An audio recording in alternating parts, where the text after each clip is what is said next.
a maioria dos caras que estudam nas melhores universidades públicas são os ricos, né? E a maioria dos que estão inadimplentes com fiéis são os pobres. É uma contradição terrível, depois de 6 governos ditos de esquerda no Brasil. Com certeza. Pô, supondo aqui, fazer um exercício mental. Você ganhou ano que vem, caso você venha se candidatar como presidente mesmo, você ganhou. Qual que seria o seu plano de guerra aí? Porque vai ser uma guerra, se você quiser mudar o sistema de verdade, porque o sistema não vai querer mudar. E foi isso que iludiu muita gente no voto com o Bolsonaro. Claro. Porque ele disse que ia bater de frente. Ele ia pra guerra, caralho, mas aí colocou o Aras, tá ligado? Não foi pra guerra, tá ligado? Não, pelo contrário, se vendeu pro Centrão. Sim, ele falou pro cavalo de Troia, falou, vem cá, entra aí, entra todos os cavalos que derem. Então veja, essa é a pergunta. Então o que eu tô tentando fazer com vocês hoje aqui à noite? A gente podia estar conversando de coisas mais agradáveis, não é? Pra mim é super agradável. Não, eu tô falando, mas eu tô tentando dizer, olha, aqui tem que dizer de onde vem o dinheiro, quanto custa, e tô cutucando que a herança não paga e tal, por quê? Eu tô baixando a bola do cidadão que está prestando atenção em mim, que é a primeira providência da guerra contra o sistema é você não mentir.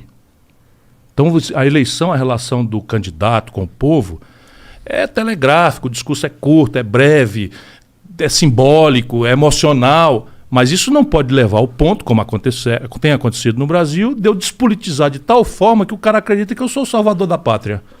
Sabe qual é o resultado? Eu sou um mentiroso e no dia seguinte ele vai tirar o apoio de mim no primeiro dia. O sistema vem para comer meu fígado e as pessoas que me deram poder vão estar se sentindo traídas porque eu menti. Tá aí o Bolsonaro. Exatamente. Só não caiu ainda porque comprou o Centrão e está garantindo a custa de bilhões de reais, saiu hoje na Folha, 20 bilhões de reais de orçamento paralelo, clandestino, que é simplesmente 2/3 de tudo que está sendo gasto no Brasil.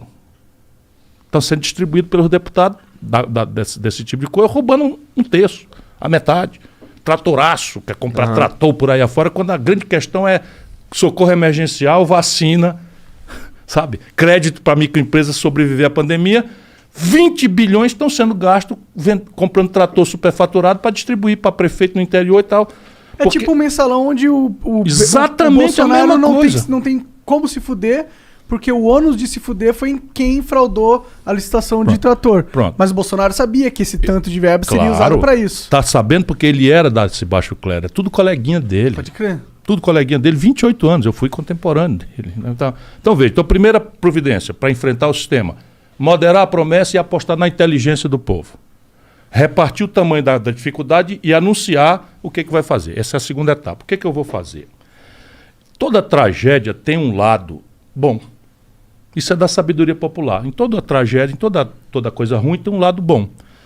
Qual é a tragédia brasileira? A quebradeira geral atingiu o coração do Pacto Federativo. Opa, que diabo é isso? É assim. Opa, gostei dessa. Vai lá. União Federal, estados e municípios. Então, por exemplo, na saúde, o município faz a atenção básica, o estado faz a atenção hospitalar, e a União faz o financiamento, o regramento, etc., a imunização, blá, blá, blá.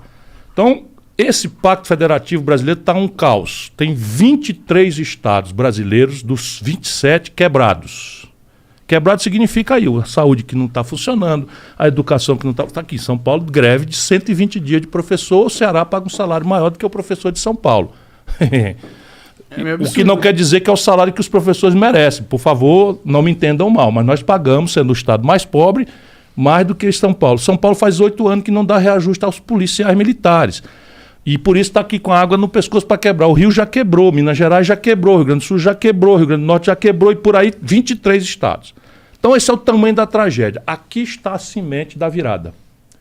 Qual é? Eu, em vez de negociar com os deputados em Brasília, trancado em gabinete sem o povo assistir, eu entre a eleição e a posse descanso 2 dias, né?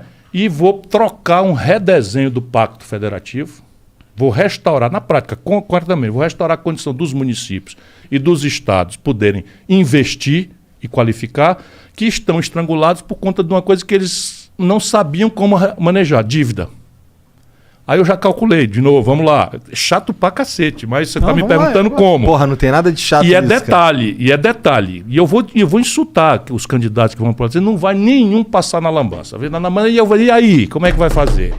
Aqui eu vou propor isso aqui, ó. Vou aumentar o tributo sobre heranças para 29%. A alíquota do imposto de renda para os grandes vai ser 35%. Eu vou arrecadar 70 bilhões cortando 20% das renúncias fiscais que vocês entregaram aí, de gente que não devolve nada para o Estado, nem para a população, nem nada, e 300, você acertou, 10 Bolsa Família.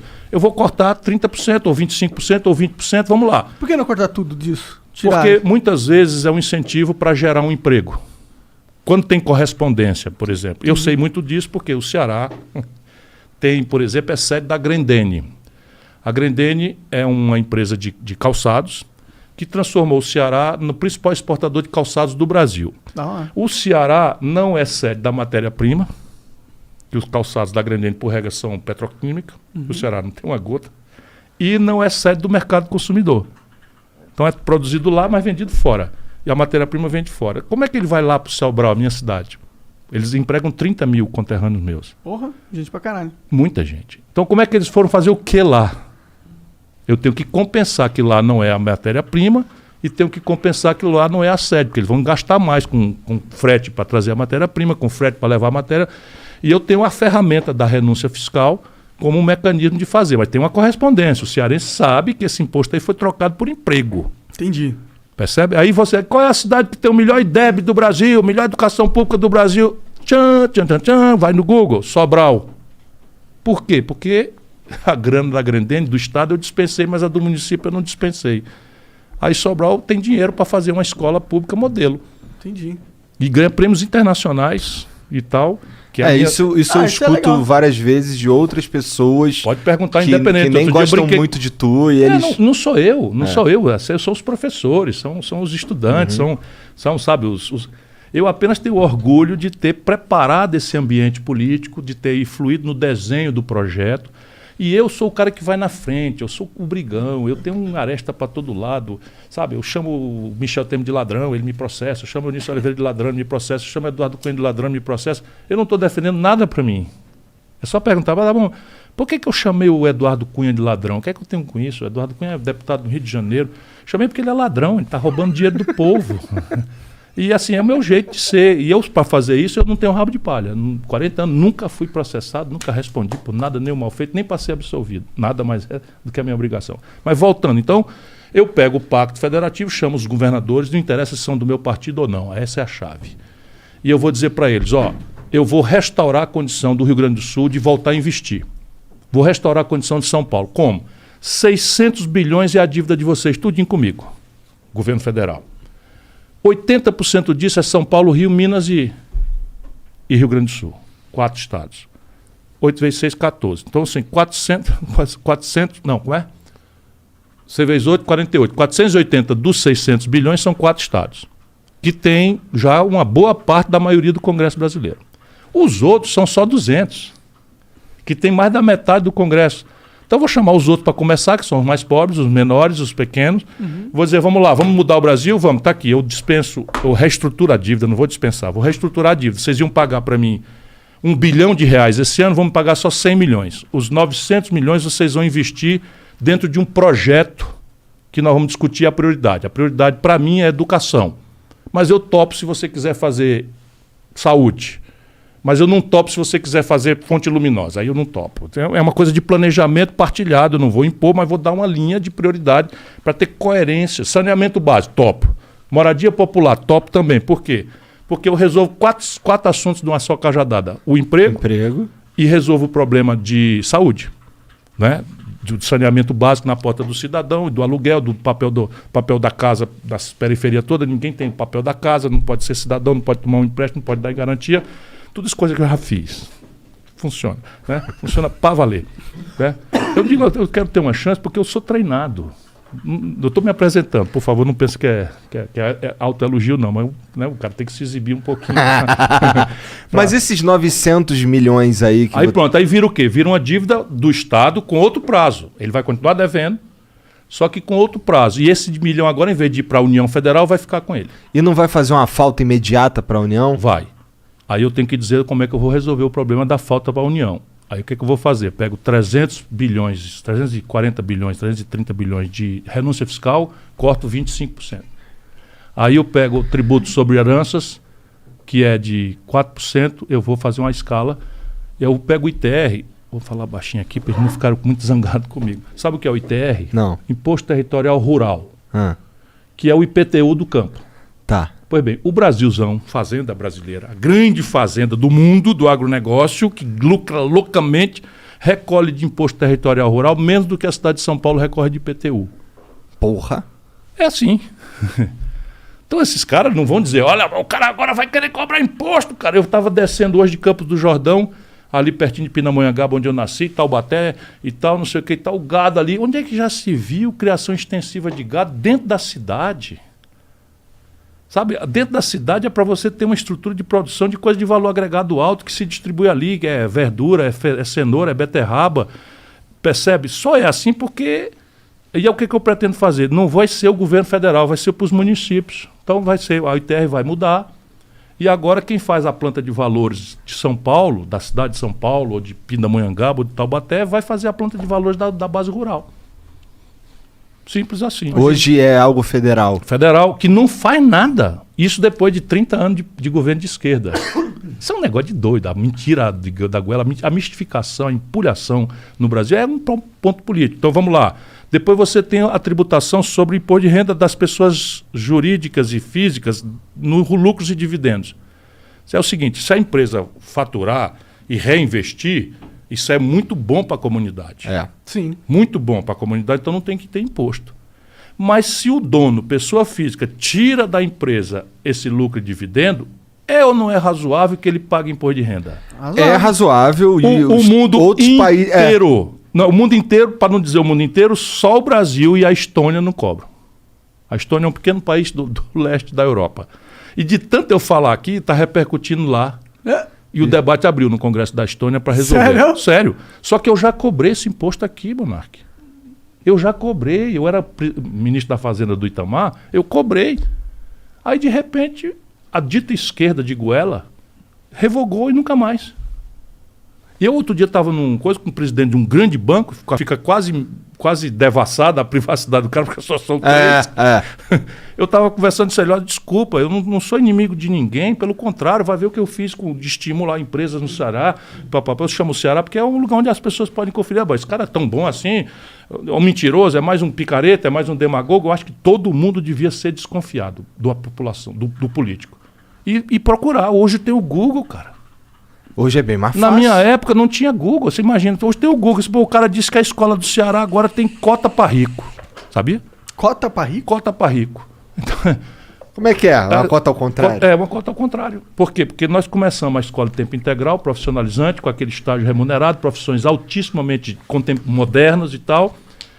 E como a gente não podia fazer para todo mundo ao mesmo tempo, começamos a dar uma prioridade, que é a nossa lógica. É o seguinte, só pode entrar nessa escola, que é um prédio espetacular, e tem tela de cristal líquido em algumas, e tem laboratório de ponta, e tem tudo. Uma escola, se procurar a melhor escola de São Paulo, e compara. Vai no Google, quem estiver desconfiando. Né? No sertão do Ceará, então nos lugares mais pobres, nós metemos lá e com a condição, só pode entrar nela quem vem da escola pública, que era uma forma de dar prioridade ao pobre. Ah, legal. Aí o Ministério Público foi dizer, isso está errado, é inconstitucional. A escola pública tem que ser de acesso a todos. Aí nós ficamos ali e tal, tá bom. Mas vamos dar prioridade para os pobres? Vamos. Então vamos fazer um termo de ajuste de conduta, que é um TAC, feito com o Ministério Público, que deu uma cota para rico. Quanto que é a cota de rico? 20%. Entendi. Ah, legal. Porra, eu acho isso incrível, porque se a gente for falar do ensino superior no Brasil... É um desastre, dá vontade de chorar. A maioria dos caras que estudam nas melhores universidades públicas são ricos, né? E a maioria dos que estão inadimplentes com fiéis são os pobres. É uma contradição terrível. Depois de 6 governos ditos de esquerda no Brasil. Não é que esquerda seja ruim, não. Eu sou uma pessoa de formação de centro-esquerda. O que eu estou dizendo é que aquilo que se apresenta de esquerda no Brasil é mentira. O lulopetismo não tem nada na prática de esquerda. Então vamos pegar assim, saúde. Qual é a grande questão popular na saúde? É a atenção básica, onde resolve 80% dos problemas. A prevenção. Então, diabetes, hipertensão. Se você fizer a prevenção no posto de saúde, agora chama unidade básica de saúde, né, você não vai ter o pé diabético lá na frente. Eu também fui secretário de saúde. Para treinar, né? Então, treinar mesmo. Tal. Então, repare. Então, na atenção básica, como é que está funcionando? Primeiro, falta médico. Grande problema. Por quê? Porque a formação médica no Brasil foi terceirizada. E ao invés de eu formar médicos da forma que eu preciso para a população, eu formo médicos assim como as organizações da medicina acham que deve fazer, que elas monopolizam de forma privada as residências. Então eu não tenho mais médico clínico geral, eu não tenho mais sanitarista, médico de saúde pública, de família, não tenho. É porque esses também são os médicos que ganham menos, né? Muito menos. Então, mas aí, solução petista. Vamos mudar a formação. Traz de Cuba. Traz de Cuba. Espera aí um pouquinho. Aí os médicos entram em pé de guerra. Com razão, em parte. Embora passaram da conta. Né? Passaram da conta. Mas é o seguinte, o que é que tem que fazer? Você tem que fazer a formação. Eu consegui uma escola de medicina para Sobral. Pública, gratuita, cuja formação o currículo foi desenhado pela comunidade médica de Sobral e qualifica médicos para a saúde da família. Mas para o Brasil eu estou propondo uma carreira. Não tem um promotor? Ora, o promotor não gosta de estar em Tremembé, não sei o que e tal, porque ele quer estar na capital, quer estar em Campinas, quer estar... Então tá bom. Ele jovem vai começar lá na pequena comarca, mas já sabe que é uma carreira em que ele vai progredir, não é? Por mérito, por tempo. Então, temos que fazer uma carreira médica. Essa é a minha proposta, mas meter na formação. Hoje o Brasil tem precaríssima oferta de anestesista. Tem mesmo. E o ato cirúrgico morre. Então não tem mais um concurso para anestesia no Brasil. Você abre um concurso para médico anestesista, eles não comparecem. Por quê? Porque o ato cirúrgico precisa vitalmente deles e com razão, não estou condenando não. Quem tem que organizar isso é o Estado. Né? O que é que eles fazem? Criaram cooperativas e cobram por procedimento. É isso. É isso. Só que o procedimento que um anestesista cobra, às vezes, equivale ao salário do cirurgião. Já paguei bastante grana de anestesia. Sim, mas eles estão errados? Não, quem está errado é quem organiza a paróquia. Percebe? É porque não tem um projeto. Vamos lá. Enfrentamento das drogas. Qual é a política? O mundo inteiro está perplexo. O mundo inteiro perplexo. Como é que faz? Libera e tal. Não deu certo. Falando em droga mais pesada, naturalmente. Tranca, guerra contra a droga. Foi uma tragédia. E aqui adotamos a política de guerra contra a droga por influência norte-americana, pura e simples, do governo do Lula. Minimamente tinha que ter o debate. É exatamente o que eu proponho. Então, mas se a sociedade brasileira fosse hoje votar num referendo sobre liberação de maconha, por exemplo, eu acho que ela seria contra. Ela seria contra se o debate fosse feito na condição que está hoje. Por quê? Porque eu colido a elite política brasileira, como é muito alienada da vida do povo, ela colide com a religiosidade, ela colide com a moral popular e o papel, especialmente do pensamento progressista, mas também dos intelectuais, dos artistas. Isso eu tenho feito um apelo. Né? Como é que pode os intelectuais de um país como o nosso, os artistas, sabe, que são sinais de vanguarda na sociedade, serem conservadores, terem uma proposta passadista, altamente conivente com ladroeira, com fisiologia, com clientelismo? Isso deforma a nação. Então o que é que você tem que fazer? É o seguinte, não, o presidente da República não é o chefe, não é o dono do pedaço. Ele tem responsabilidade com todos os grupos. Ele tem que iluminar o debate. Ele tem que saber todos os elementos que têm legitimidade para participar do assunto, os médicos, as lideranças religiosas, sei lá, quem venha, discuta, e vamos discutir o assunto, porque não é um problema. Qual é o problema? Os problemas são dois. Antes da gente achar a solução, eu quero estressar essa discussão, que é o que eu vou fazer, porque eu estou com dois problemas que eu não aceito ficar parado. A matança de jovens pobres negros nas favelas. Uma mulher grávida, morreram 600 mulheres no Rio, 15 grávidas. Isso Rio de Janeiro. Que é isso? Nós vamos fazer de conta que não está acontecendo. Sabe quantas pessoas foram assassinadas no Brasil? 57 mil em 12 meses. Morreu mais gente no Brasil assassinada do que na guerra civil da Síria.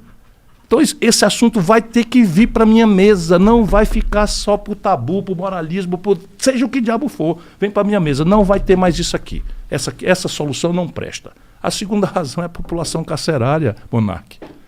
Quando essa brincadeira começou com Lula, nós tínhamos 300 mil pessoas presas. Hoje nós temos 800 mil pessoas presas e 250 mil mandados de prisão para serem executados. E viraram universidade do crime. E no mesmo período, facções criminosas e milícias começaram a surgir no Brasil ante nenhuma atitude.